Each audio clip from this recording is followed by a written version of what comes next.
Welcome to नित्यादीज academy. और आज हम लेक्चर करने वाले हैं एंग्लो नॉर्मन लिटरेचर जो है उसके इंपॉर्टेंट वर्क्स को हम आज डिस्कस करने वाले हैं। पिछले वीडियोस के अंदर हमने एंग्लो फ्रेंच लिटरेचर या एंग्लो नॉर्मन जो पीरियड था उसके हमने बेसिक्स को पढ़ा था, उसके सिचुएशंस को पढ़ा था। अब हमारा बेस क्लियर है और अब हम उसके लिटरेरी वर्क्स को पढ़ते हैं और बहुत सारे क्वेश्चंस इसमें से पूछे जाते हैं, एग्जाम में आते हैं। तो आप ध्यान से सुनिएगा सारा लेक्चर और अच्छे से प्रिपेयर कीजिएगा। तो चलिए आज का जो हमारा लेक्चर है वो है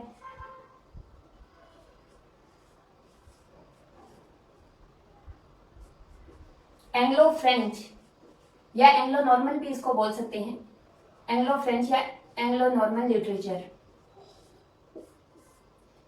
हम इसके अंदर इंपॉर्टेंट वर्क्स जो हैं इस समय के, इस टाइम पीरियड के, वो सब कवर करने वाले हैं।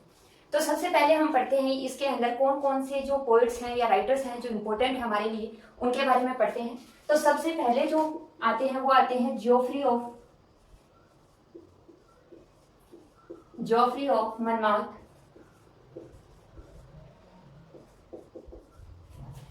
जो जोफ्री ऑफ मनमाउथ है, इनका जो टाइम पीरियड है वो है 1095 से 1155 एडी तक। और जो जोफ्री ऑफ मनमाउथ है इन्होंने बड़ा ही इंपॉर्टेंट रोल प्ले किया है ब्रिटिश हिस्टोग्राफी में। और इसके साथ ही इन्होंने जो किंग आर्थर है, एक लीजेंडरी किंग है ब्रिटेन के, किंग आर्थर और उनके एंडेड नाइट्स,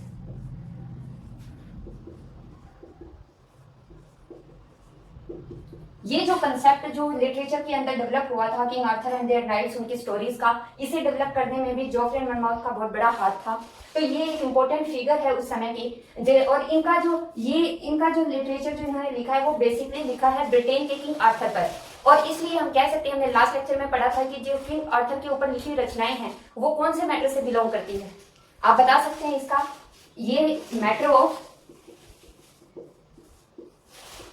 ब्रिटेन से बिलोंग करते हैं। इनके जो वर्क्स के थीम है वो मैटर ऑफ ब्रिटेन से रिलेटेड है। अब इसके बाद में इनका एक इंपॉर्टेंट वर्क पढ़ते हैं जो कि है हिस्टोरिया रेगम ब्रिटेनिया। ये जो वर्क है हिस्टोरिया रेगम ब्रिटेनिया, ये इनका काफी फेमस वर्क है जो इन्होंने लिखा था। और इसके अंदर जो हिस्ट्री है किंग्स की, ब्रिटेन के जो किंग्स हैं उनकी हिस्ट्री को इसमें बताया गया है। तो ये काफी इंपॉर्टेंट वर्क है जोफ्री ऑफ मनमाउथ का। और इसके अंदर जो जोफ्री ऑफ मनमाउथ है, ये आर्थरियन फिलोसफी है, इसको डेवलप करने में इनका इंपॉर्टेंट रोल था। अब इसके बाद में जो नेक्स्ट जो आते हैं वो आते हैं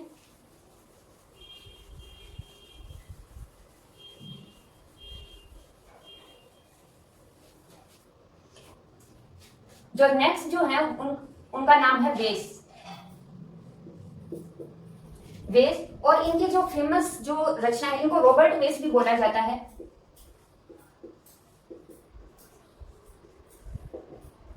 और इनका जो टाइम पीरियड था वो 1100 से 1175 एडी तक था। और इनके दो इंपॉर्टेंट वर्क्स है। फर्स्ट है Roman D brute, second Roman D Rao. ये जो रोमन डी ब्रूट है ये बड़ा ही इंपॉर्टेंट वर्क है वेस का। और इसके अंदर जो इन्होंने ये पोएम इन्होंने लिखी है, ये ब्रूट इन्होंने लिया है ब्रूटस ऑफ ट्रोय। ये एक मैथोलॉजिकल किंग थे जिन्होंने ब्रिटेन को एस्टेब्लिश किया था, जिनसे कैल्स जो लोग थे वो जब आए थे उनसे पहले ब्रिटेन को किसने बनाया था, ब्रिटेन को जिसने बनाया था वो माना जाता है कि एक मैथोलॉजिकल किंग थे ब्रूटस, और उन्होंने ब्रिटेन को स्थापित किया था। ब्रिटेन को सबसे पहले वो फाउंडर थे ब्रिटेन के। तो ये एक मैथोलॉजिकल किंग थे। और जो ये ब्रूट ये जो वर्क है इसका जो थीम है वो मेनली यही है ब्रूटस, और इन्हीं के ऊपर ये वर्क लिखा गया है ब्रूट। जो ब्रूट है ये बेस्ड है हिस्टोरिया रेगम ब्रिटेनिया के ऊपर, जो जोफ्री ऑफ मनमाउथ की जो हमने पढ़ी है history of the Kings of England, इसका जो दूसरा नाम है वो ये भी है, या फिर हम इसको कह सकते हैं हिस्टोरिया रिगम, हिस्टोरिया रिगम ब्रिटेनिया।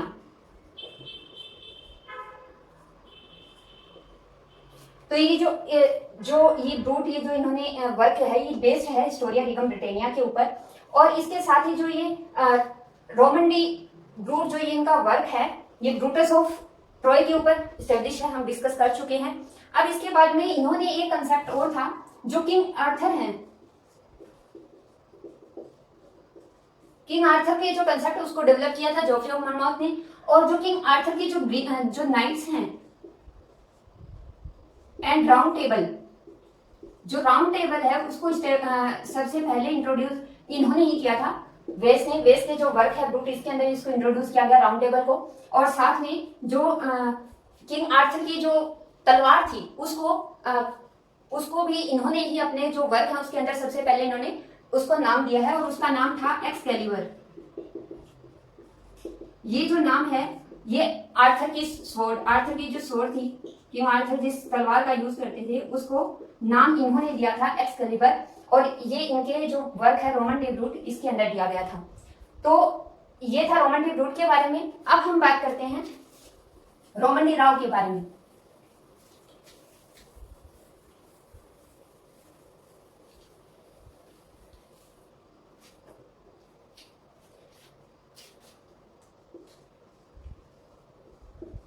रोमन डी राव, ये जो वर्क है ये मेनली, ये इसका जो लास्ट पार्ट है इस वर्क का वो डिनोट होता है विलियम द कॉन्करर को।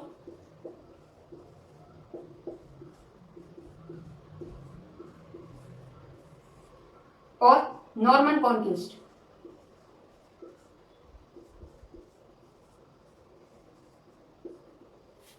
नॉर्मन कॉन्क्विस्ट के बारे में और विलियम द कॉन्करर के बारे में इसका ये मेजरली ये जो रोमन डे राव जो वर्क है वो इन्हीं के ऊपर लिखा गया है। नॉर्मन कॉन्क्विस्ट और William the conqueror major part इसका इसी थीम से बिलोंग करता है। अब जो ये वेस्ट थे ये एक नॉर्मन राइटर थे, ये एक नॉर्मन पोएट थे, और जो इनकी लैंग्वेज थी वो थी नॉर्मन डायलेक्ट, या हम इसको फ्रेंच लैंग्वेज बोल सकते हैं क्योंकि फ्रेंच का ही ये डायलेक्ट थी नॉर्मन। तो इस तरह से हमने ये वेस्ट के बारे में पढ़ा। और जो हमने जोफ्री ऑफ मॉनमाउथ पढ़ा है, जोफ्री जो इनका फेमस वर्क है हिस्टोरिया रिगम ब्रिटेनिया, इसकी जो लैंग्वेज है वो लैटिन लैंग्वेज है, ये लैटिन लैंग्वेज में लिखा गया वर्क है। तो चलिए अब हम बात करते हैं नेक्स्ट राइटर की, दैट इज लेमन।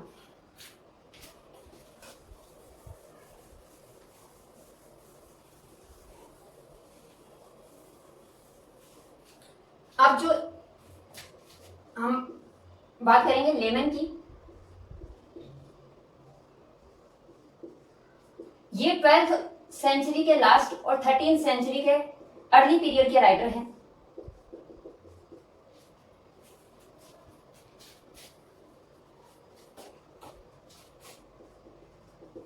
और जो ये लेमन है इनकी जो फेमस वर्क है वो है ब्रूट। जो हमने वेस्ट का पढ़ा था वो था रोमन डी ब्रूट, और ये है सिर्फ ब्रूट। इसका थीम भी ब्रूटस ऑफ ट्रोय है।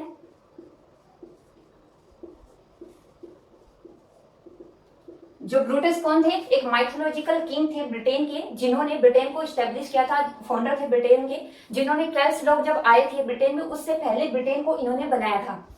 अब ये जो ब्रूट जो वर्क है ये मेनली जो लिया गया है, जो ये बेस्ड है, जो मेजर पार्ट इसका इफेक्ट है वो है बेस्ड के रोमन डी ब्रूट से। और इसका जो थीम है, जो ब्रूट जो पोएम है, इसका जो थीम है वो भी राइम स्कीम, राइम जो है वो भी इससे इफेक्टेड है। तो इस तरह से ये लेमन जो इन्होंने जो अपना ये ब्रूट वर्क था, इसको इसके अंदर किंग आर्थर का जो राउंड टेबल है,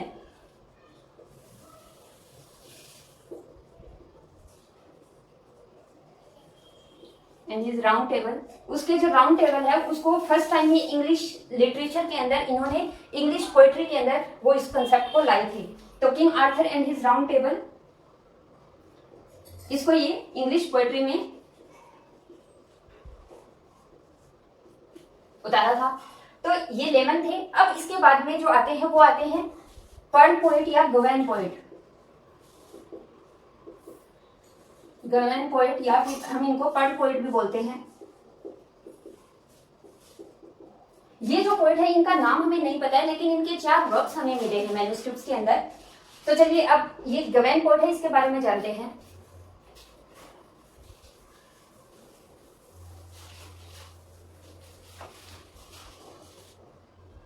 जो गवेन पोएट थे इनके 4 फेमस वर्क्स हमें मिले हैं। जो इनका सबसे मोस्ट जो फेमस जो इनके पोएम है, जो इनका वर्क है, वो है Sir Gawain and the Green night.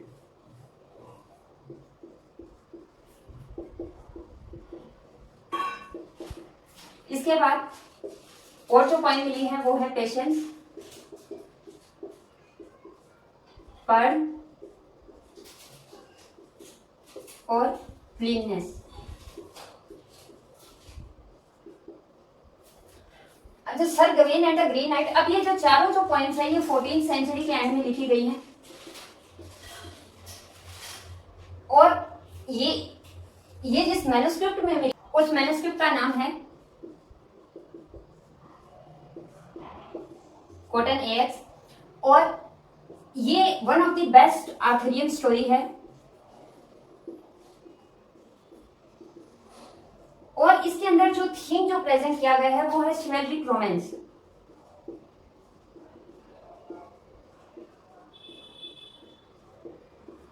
चिवैल्रिक romance में क्या होता है कि कोई भी जो हीरो होता है उसको एक एडवेंचर पे भेजा जाता है और वहां जो एडवेंचर में बहुत तरह के खतरों का सामना करता है, युद्ध लड़ता है और फिर वो उनमें विजयी होता है और उसकी जो क्वालिटीज हैं उनको टेस्ट किया जाता है। तो ये चिवैल्रिक रोमांस होता है और इस चिवैल्रिक रोमांस का यूज किया गया है Sir Gawain and the Green Knight में।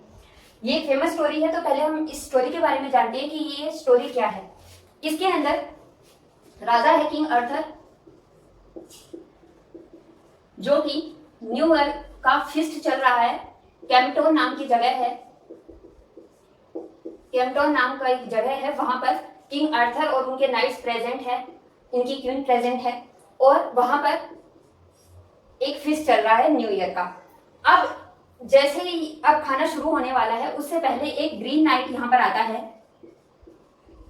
ग्रीन नाइट के व्यक्ति घोड़े पे सवार है और उसने ग्रीन कलर के कपड़े पहने हैं और ग्रीन कलर का ही उसका हॉर्स है, इसलिए उसको ग्रीन नाइट बोला गया है।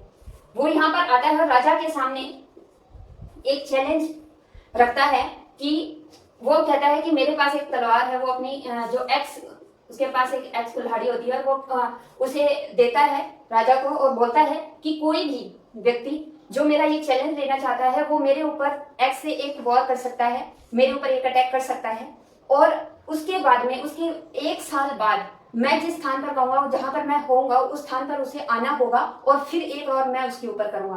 तो अब जो ये चैलेंज था इसे देख करके सभी लोग पीछे हट जाते हैं, कोई भी नाइट आगे नहीं आता है और आखिर में सिचुएशन ये आती है कि जब कोई नाइट आगे नहीं आता तो किंग आर्थर तैयार हो जाते हैं इस चैलेंज को एक्सेप्ट करने के लिए। लेकिन ऐसा ना हो इसलिए एक यंगेस्ट जो नाइट होता है, सबसे छोटा एक नाइट होता है उम्र में, वो होता है गवेन, सर गवेन इनको कहा जाता है। ये जो गवेन होते हैं वो इनके चैलेंज को एक्सेप्ट करते हैं ग्रीन नाइट के और एक्स से वो इनके ऊपर वार करते हैं और इनका जो सिर होता है उसको बिहेड कर देते हैं,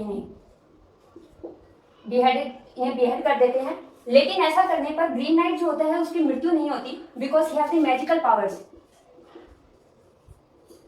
उसके पास मैजिकल पावर्स है। वो ना ही गिरता है ना ही वो घायल होता है, वो अपने गिरे हुए सिर को जो उसका सिर अलग हो गया है उसे उठाता है अपने एक हाथ में और जो रानी है, जो क्वीन है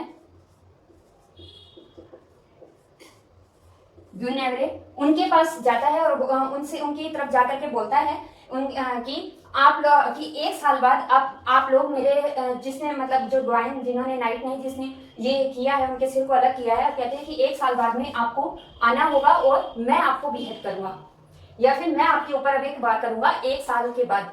तो ये जो बात होती है, अब वो प्लेस बता देते हैं कि ग्रीन चैपल में उसे आना होगा। अब ये जो इवेंट होता है उससे जो क्वीन गिनेवरी है वो डर जाती है, लेकिन सब लोग उन्हें कहते हैं कि कोई बड़ी बात नहीं है, वो सिचुएशन को लाइक करते हैं। और उसके बाद में 1 साल बीत जाता है। 1 साल बाद में जो गवेन होते हैं वो यात्रा की तैयारी करते हैं, क्योंकि उन्हें ग्रीन चैपल जाना है।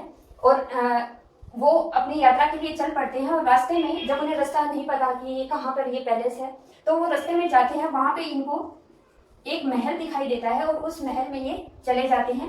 तो उस महल के अंदर जो उनके वहां का जो किंग होता है, जहाँ जो उस महल का मालिक होता है, होस्ट मिस्टर बर्टिलैक,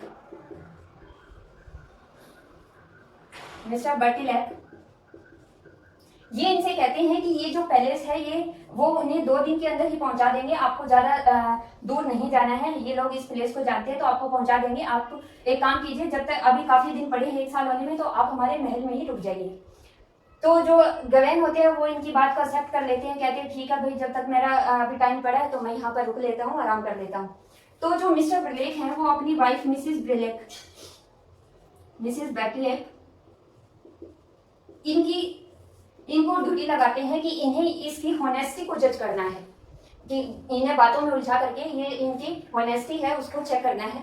तो अब जो बैटिलेक हैं वो मिस्टर गवेन से कहते हैं कि मैं शिकार पे जा रहा हूँ और जो भी पहला शिकार मुझे मिलेगा रोज वो मैं आपको दिया करूंगा। तो इस तरह से ये 3 दिन मिस्टर गवेन यहाँ रुकते हैं और 3 दिन जो मिस्टर बैटिलेक हैं वो शिकार पे जाते हैं। और पहले दिन जो उन्हें शिकार पे मिलता है वो मिलती है एक बियर, जिसे वो इन्हें देते हैं। दूसरे दिन इन्हें मिलती है एक बोर, जो इसे शाम को ये इन्हें गवेन को देते हैं। और जो थर्ड दिन इन्हें मिलती है वो मिलती है एक फॉक्स। तो जो 3rd डे तक मिसेस बैटलेक इनके रूम में रोज जाती है कि इनके बारे में पता करने के लिए, इनको जानने के लिए, लेकिन जो गवेन है वो इन्हें जज करती है और पाती है कि ये काफी ईमानदार व्यक्ति है। तो इस पर जो ये मिसेस बैटलेक है इनको खुश होकर के एक ग्रीन, जो एक तरह की हम कह सकते हैं चेन देती है, गिद्दल देती है। और इनसे एज ए गिफ्ट ये इन्हें देती है। गवेन इसे लेने से मना कर देते हैं। तो फिर ये कहती हैं कि ये जो गिद्दल है इसके अंदर मैजिकल पावर है, अगर तुम इसे अपने शरीर पर बांध लोगे, अपनी कमर पर, तो तुम्हारे शरीर पर कोई भी चोट नहीं लगेगी। तो क्योंकि अब एक ही दिन रह गया था, मिस्टर गवेन को आगे जाना था ये ग्रीन नाइट के पास, और ग्रीन नाइट इनके ऊपर एक्स से वार करने वाला है, इन्हें पता है। तो ये सोचते हैं कि चलो ये तो अच्छा है।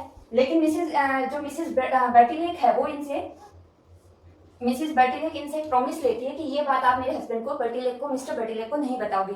तो जो गवेन है उन्हें अजीब लगता है, लेकिन फिर वो कहते हैं कि चलो ठीक है मैं नहीं बताऊंगा, वो प्रॉमिस कर देते हैं।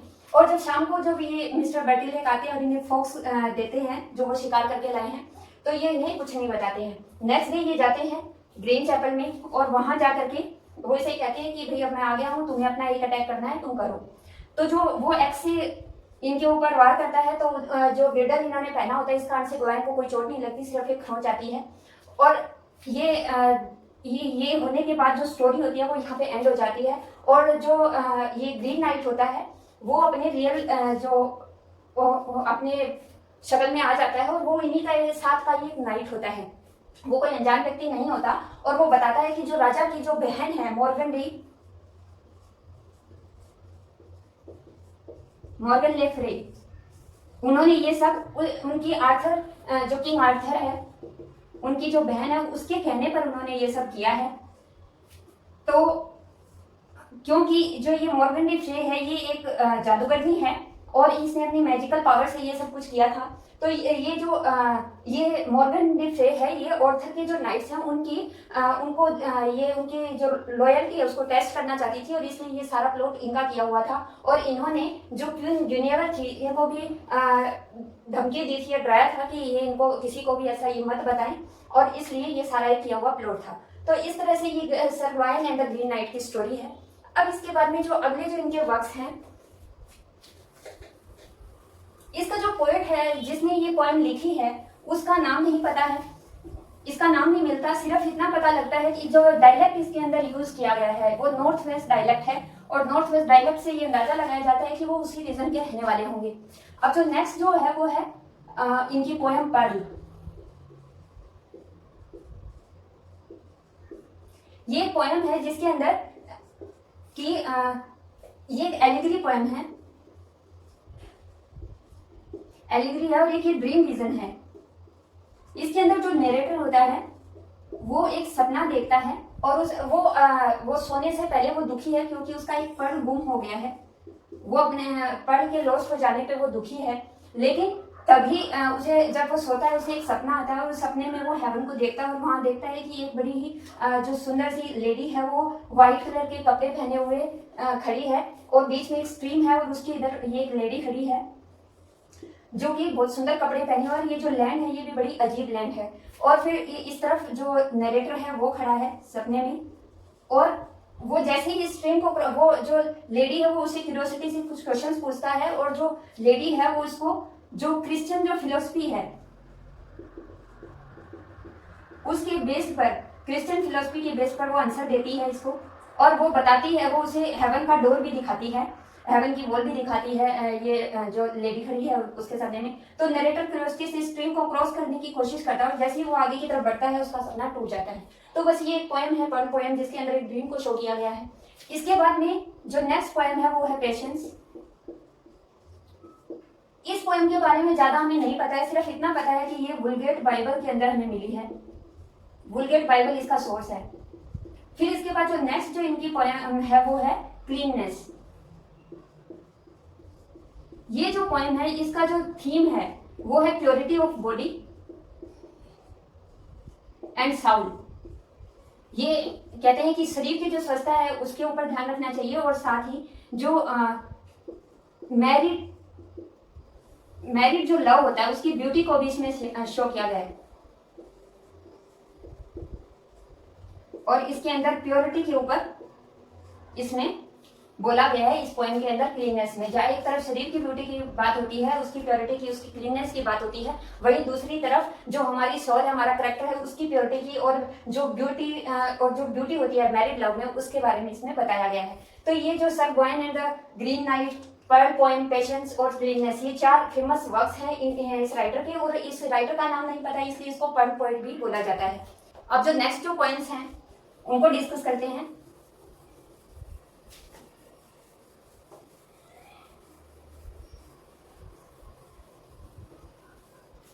जो नेक्स्ट इंपॉर्टेंट पोएम है वो है सेंसस डी जेस्टे। सेंसस डी जेस्टे जो ये पोएम है ये कोई एक पोएम नहीं है बल्कि काफी तरह की पोएम्स लिखी गई हैं और सेंसस डी जेस्टे जो पोएम्स है वो 100 पोएम्स लगभग हमें 300 मैन्युस्क्रिप्ट्स में मिली हैं।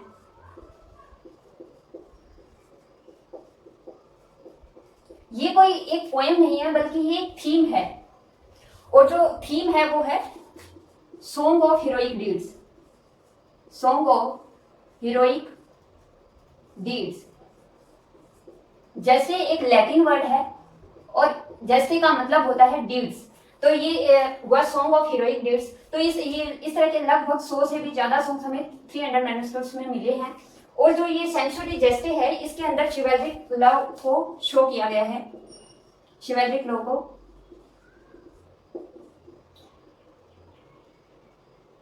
Sorry, chivalric romance.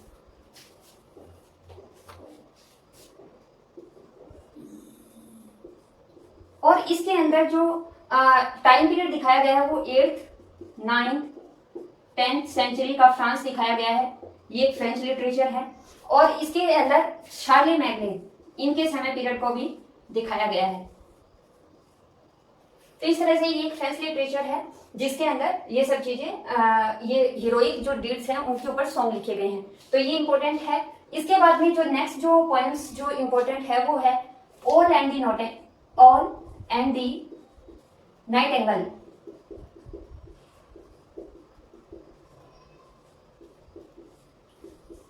All and the Nightingale ये एक डिबेट पोएम है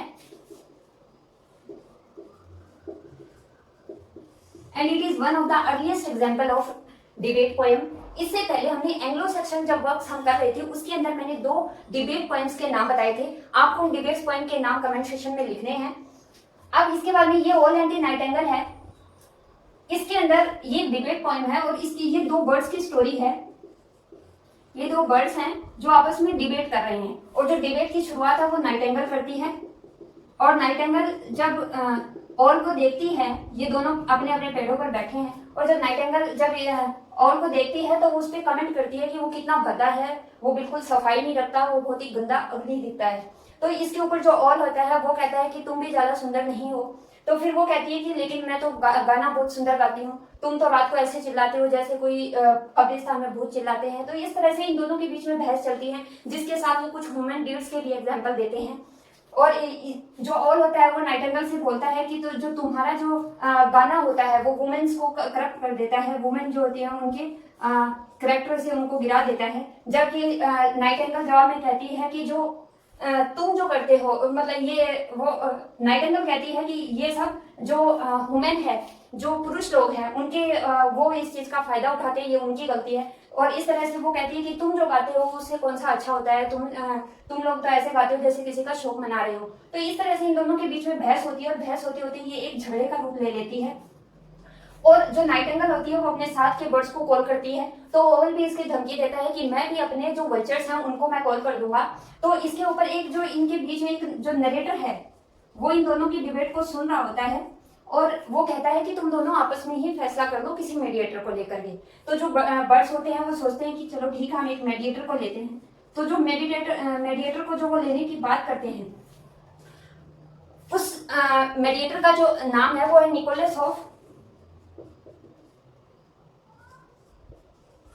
गिल्डफोर्ड।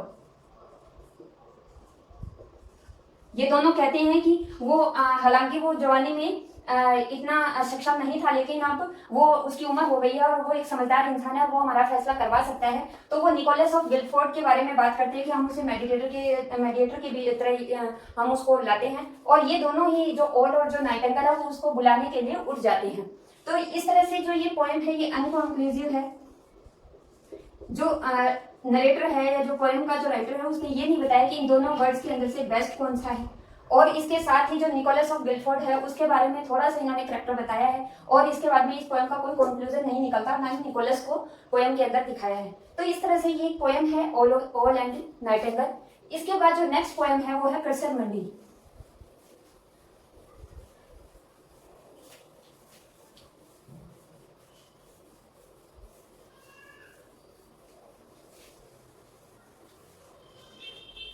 ये जो कर्सर मंडी जो पोएम है, कर्सर मंडी, इसका राइटर भी अननोन है, हमें नहीं पता कि किसने लिखी है, लेकिन ये 300 सेंचुरी में लिखी गई है। और जो इसका थीम जो है ये एक रिलीजियस और हिस्टोरिकल पोएम है, रिलीजियस एंड हिस्टोरिकल इसका थीम है। और ये जो पोएम है वो 7 जो स्टेजेस होते हैं सॉल्वेशन के, उनके बारे में बात करती है। और इस तरह से 30,000 लाइन्स की एक पोएम है, ये काफी बड़ी पोएम है और काफी फेमस पोएम है कर्सर मंडी। और इसका जो थीम है वो है थीम मैन्स रिडेम्पशन। नेक्स्ट जो पोएम आती है वो है एक्रेनी रिवले। जो एक्रेनी रिवले जो पोएम है वो मेनली साधवियों पे लिखी हुई पोएम है। इसके अंदर कोड ऑफ या मैनुअल ऑफ जो एक तरह से मतलब इसके अंदर रूल्स दिखाए गए हैं, और जो रूल्स है वो है एंक्रेसिस। एंक्रेसिस का मतलब होता है साधनियां, जो साधनी होती है उसको बोला जाता है। तो इसके अंदर कोर्स दिखाई गई और ये मेनली 3 सिस्टर्स पे लिखी गई है, और वो 3 सिस्टर्स कौन थी इसके बारे में नहीं बताया गया है, लेकिन वो नन्स नहीं थी, वो नन्स नहीं थी। इसके अंदर ये जो पोएम है इसको 8 पार्ट्स में डिवाइड किया गया है, 8 पार्ट्स हैं इस पोएम के, और जिनके अंदर से जो फर्स्ट पार्ट है और जो लास्ट पार्ट है ये दोनों आउटर कोर्ट्स के बारे में बात करते हैं, और जो बाकी के पार्ट्स है पोएम के वो इनर कोर्ट के बारे में बात करते हैं।